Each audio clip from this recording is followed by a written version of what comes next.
नमस्कार मेरे बहादुर साथियों। मेरा नाम है शशांक और खौफ नगर में आपका स्वागत है। तो आइए चलते हैं हमारी आज की कहानी की ओर। मेरा नाम दीपक है। आज मैं जो किस्सा आपको सुनाने जा रहा हूँ वो मेरी जिंदगी का सबसे खौफनाक हिस्सा है। आज मेरी उम्र 40 साल है, मगर यकीन मानिए आज भी जब उस रात को मैं याद करता हूँ तो मेरी रूह कांप उठती है। उस समय मैं कॉलेज में पढ़ाई कर रहा था और शाम को एक दुकान पर काम भी करता था। मैं एक छोटे से कस्बे में रहता हूँ। कस्बा तो छोटा है लेकिन यहाँ की गलियाँ, पुराने मकान और खासकर कब्रिस्तान वाली गली सबका नाम डर के लिए मशहूर है। लोग दिन में भी उस रास्ते से जल्दी गुजरना पसंद नहीं करते थे और रात को तो भूल कर भी नहीं। उस रात मैं भी उसी गली से गुजरा और जो कुछ मेरे साथ हुआ उसने मेरी जिंदगी में हमेशा के लिए डर छोड़ दिया। वो एक बरसाती शाम थी। सुबह से ही मौसम खराब था। कभी लगता कभी झमाझम बारिश होगी तो कभी लगता बादल बस डराने आए हैं। पूरे दिन सूरज की शक्ल तक नहीं दिखी। दोपहर से ही हल्की हल्की बूंदाबांदी रुक रुक कर होती रही, जिसने सड़कें गीली और हर तरफ कीचड़ हो गया था। मेरी साइकिल उस वक्त मेरी सबसे बड़ी साथी थी। वही मेरा सहारा थी। हर दिन मैं उसी पर सवार होकर कॉलेज जाता था और शाम को दुकान। पढ़ाई के साथ साथ घर की मदद के लिए दुकान पर काम करना मेरी मजबूरी भी थी और जिम्मेदारी भी। रोज की तरह उस दिन भी मैं दुकान पर पहुंचा था, लेकिन जाने क्यों शाम को काम कुछ ज्यादा ही खिंच गया। असल में एक ग्राहक आया था जो बहुत देर तक सामान चुनता रहा। उसकी हर चीज में बारीकी इतनी थी कि मैं अंदर ही अंदर चिढ़ रहा था, लेकिन मजबूरी थी। ग्राहक भगवान होता है। उसने तकरीबन आधा घंटा मेरी दुकान रोक रखी और इसी चक्कर में दुकान बंद करने में देर हो गई। जब आखिरकार उसने पैसे दिए और मैं शटर खींचकर बाहर निकला तो घड़ी में रात के 10 बज चुके थे। रात का 10 बजे का समय हमारे कस्बे में आधी रात का समय माना जाता है। बाजार की दुकानें बंद हो चुकी थी। बस कहीं कहीं एक आध चाय वाला या पान वाला ही दिख रहा था, वरना सड़कें वीरान और ऊपर से हल्की बूंदाबांदी ने माहौल और भी खामोश कर दिया था। मैंने आसमान की तरफ देखा। काले बादल अब भी सिर पर मंडरा रहे थे। बूंदें बहुत धीमी थी। फिर मैंने अपनी साइकिल उठाई और सोचा अब जल्दी से घर पहुंच जाऊं वरना भीग जाऊंगा। आमतौर पर मैं घर बाजार वाले लंबे रास्ते से ही जाता था। वो रास्ता थोड़ा लंबा जरूर है, मगर वहाँ लोगों की आवाजाही रहती है और रोशनी भी ठीक ठाक मिल जाती है, जिससे मन को तसल्ली मिलती है। लेकिन उस दिन ना जाने क्या हुआ कि मैंने सोचा क्यों ना शॉर्टकट ले लूं। शॉर्टकट मतलब कब्रिस्तान वाली गली। इस गली का नाम सुनते ही लोगों के चेहरे बदल जाते थे। कस्बे का हर बच्चा, बूढ़ा, जवान इस गली के बारे में कुछ ना कुछ डरावनी बातें सुनाकर दूसरों को डराता था। कहा जाता था कि इस गली के बगल में जो पुराना कब्रिस्तान है वहां से रात को अजीब अजीब आवाजें आती हैं। लेकिन उस वक्त मेरे दिमाग में इन सब बातों से ज्यादा बस घर पहुंचने की जल्दी थी। बारिश रुकने का नाम नहीं ले रही थी। मैं भीग रहा था, ठंड भी लग रही थी और मैं थका हुआ भी था। मैंने खुद से कहा, अरे ये सब बेकार की बात है। भूत प्रेत जैसी कोई चीज नहीं होती। लोग बस बेवजह अपने मन से कहानियां बनाते हैं। मुझे बस 5 मिनट की गली पार करनी है और फिर सीधा घर पहुंच जाऊंगा। ये सोचकर मैंने अपनी साइकिल को उस सुनसान गली की ओर मोड़ दिया। जैसे ही मैं उस गली की मोड़ पर पहुंचा, मुझे सबसे पहले जो चीज महसूस हुई वो था भयानक सन्नाटा। अभी कुछ सेकंड पहले तक मैं बाजार के हिस्से में था तो वहां थोड़ी बहुत हलचल थी, लेकिन जैसे ही मैंने इस गली में कदम रखा सब कुछ जैसे अचानक थम गया। गली में लगभग आधे रास्ते पर एक पुराना सा लैंप पोस्ट खड़ा था। उसके ऊपर लगी बल्ब की रोशनी लगातार टिमटिमा रही थी। कभी वो तेज चमक उठता, फिर अचानक धीमा होकर बुझने जैसा हो जाता। मुझे उसी लैंप पोस्ट के नीचे से होकर आगे बढ़ना था। मैंने अपने मन को समझाया, दीपक कुछ नहीं है यहाँ, ये तो बस एक पुरानी गली है। लोगों ने बेवजह नाम दे दिया है इसे कब्रिस्तान वाली गली। बस जल्दी से निकल चलो। लेकिन सच कहूं तो जैसे जैसे मैं इस लैंप पोस्ट के करीब जा रहा था, मेरे दिल की धड़कन तेज होती जा रही थी। मुझे ऐसा लग रहा था जैसे कोई मुझे छुप कर देख रहा है, कोई जो इस गली का हिस्सा हो लेकिन मुझे नजर नहीं आ रहा। मैंने साइकिल का पेडल तेजी से चलाना शुरू किया ताकि जल्दी से इस गली को पार कर जाऊं। लेकिन जैसे ही मैं उस पुराने लैंप पोस्ट के पास पहुंचा, अचानक टक की आवाज आई और मेरी साइकिल की चैन उतर गई। पेडल खाली खाली घूमने लगे। बारिश भी अब थोड़ी और तेज हो गई थी, हवा भी सर्द हो गई थी। मैंने मजबूरी में साइकिल रोकी और नीचे झुककर चैन ठीक करने लगा। अंधेरे में साफ दिख ही नहीं रहा था। मेरे हाथ गीले थे, मिट्टी और ग्रीस की वजह से हथेलियां चिकनी हो गई थी। हर बार जब मैं चैन को पकड़ने की कोशिश करता, वो मेरी पकड़ से फिसल जाती। मैं परेशान होकर जल्दी जल्दी हाथ चला रहा था कि तभी मुझे अचानक एक अजीब सी आवाज सुनाई दी। ऐसा लगा जैसे कोई मेरे पीछे से धीरे धीरे चलकर आ रहा है, जैसे किसी ने हवाई चप्पल पहन रखी हो और वो गीली जमीन पर खिसकते हुए कदम बढ़ा रहा है। मेरे पूरे शरीर में सिरन दौड़ गई। दिल की धड़कन इतनी तेज हो गई कि कानों में उसकी आवाज साफ सुनाई दे रही थी। मैंने हिम्मत जुटाकर झटके से पीछे मुड़कर देखा, पर गली पूरी तरह खाली थी। दोनों ओर ऊंची ऊंची कब्रिस्तान की दीवारें और बीच में टिमटिमाता लैंप पोस्ट, पर कहीं कोई और नहीं। शायद मेरा वहम है, बारिश की आवाज ही आई होगी। मैंने खुद को समझाते हुए एक लंबी सांस ली और फिर से चैन ठीक करने में लग गया। लेकिन इस बार मेरे हाथ कांप रहे थे।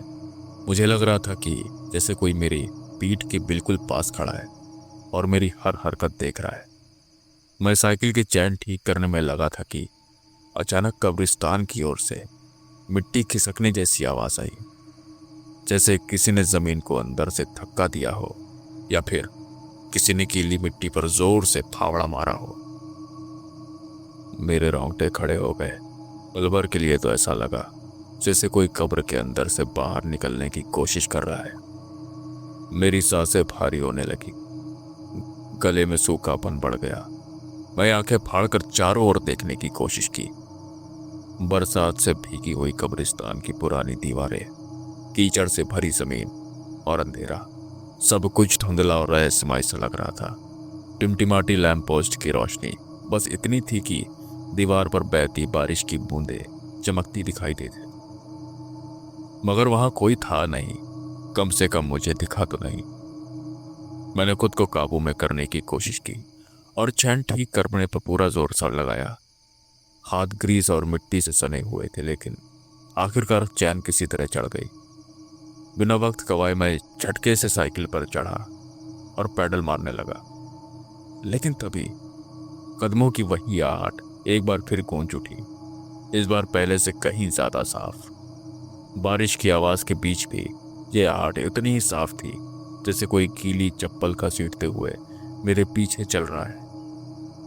अब मेरी रूह कांप उठी। मुझे पूरा यकीन हो गया था कि यह मेरा भ्रम नहीं है।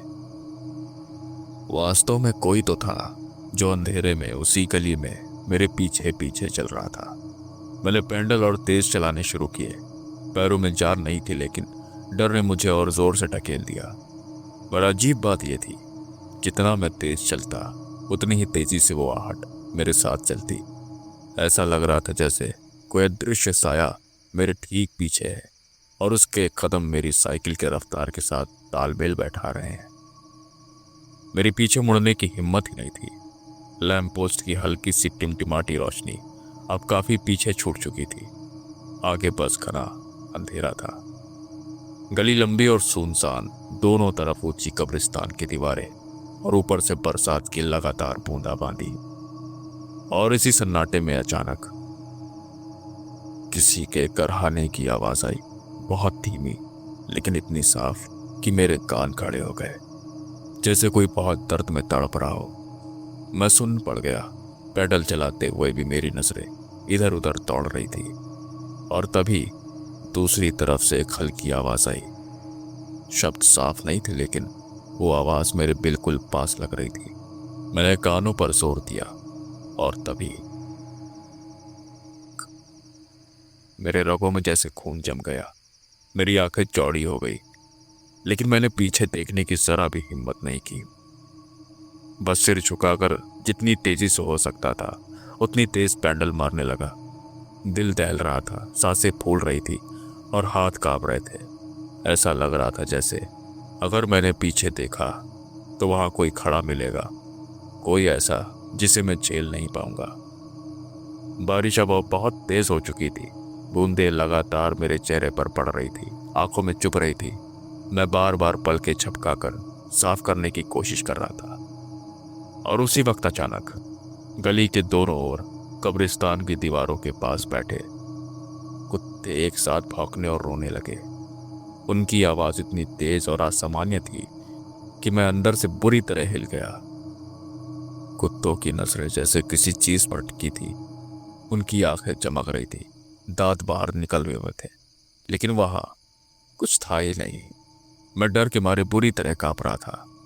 मन में बस यही चल रहा था, हे भगवान, किसी तरह इस गली से बाहर निकल जाऊं, बस यहां से निकल जाऊं। मैंने पेंडल और तेज चलाए, और तभी जैसे ही गली का अंत नजर आने लगा, अचानक मेरे सामने जमीन पर धड़ाम से कोई भारी चीज जोर से गिरी।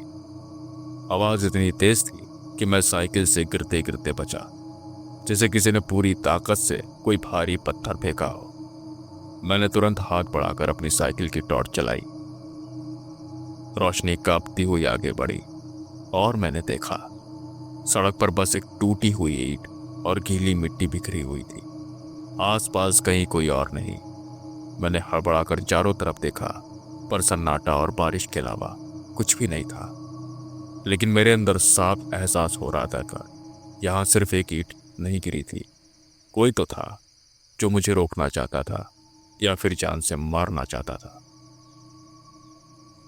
अब मेरे धैर्य का बांध पूरी तरह टूट चुका था।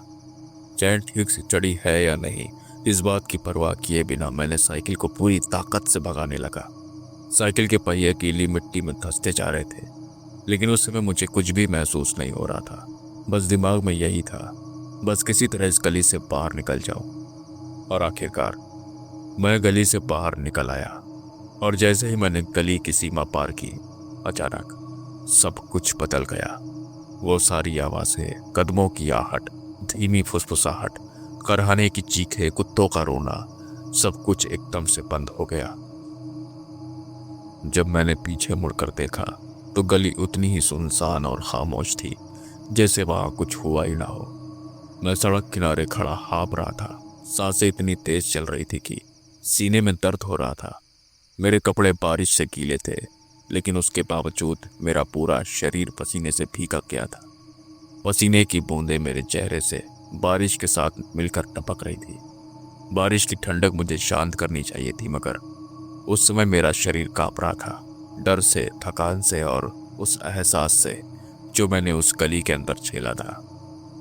फिर मैं घर पहुंचा और थोड़ा बहुत खाना खाकर तुरंत सो गया।